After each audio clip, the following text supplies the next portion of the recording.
Polsek kawasan Laut Gilimanuk Jembrana kembali amankan belasan ton ikan tuna ilegal. Ikan tuna beku ini rencananya akan dikirim menuju Benoa, Bali untuk diekspor. Sebanyak 18 ton ikan tuna ilegal kembali diamankan jajaran Polsek kawasan Laut Gilimanuk Jembrana, Bali Selasa siang. Ikan tuna beku asal Ambon yang masuk dari Surabaya ini rencananya akan dikirim ke Benoa, Bali menggunakan sebuah truk kontainer.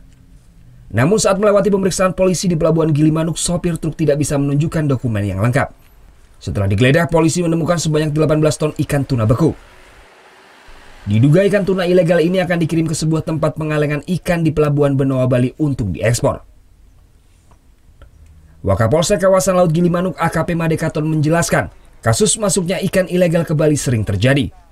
Dalam sebulan ini kasus serupa terjadi sebanyak 4 kali. Para pengusaha ikan selalu mengabaikan sertifikat kesehatan karantina dari daerah asal. Kita konsisten melakukan pemeriksaan sebagai kegiatan cegah tangkal kepolisian gerbang Bali, baik juga masuk Bali dan keluar Bali.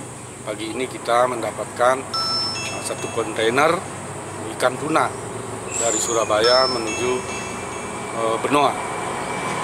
Nota barang sesungguhnya adalah dari Ambon via Surabaya menuju Benoa.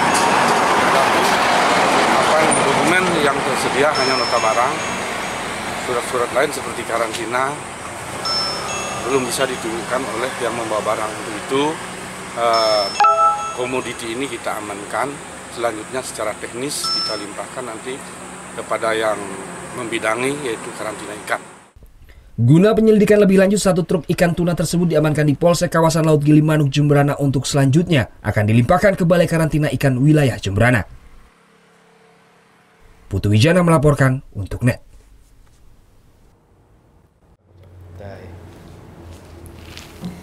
Udah selesai kan nontonnya? Nah, jadi jangan lupa buat like, komen, dan subscribe ya.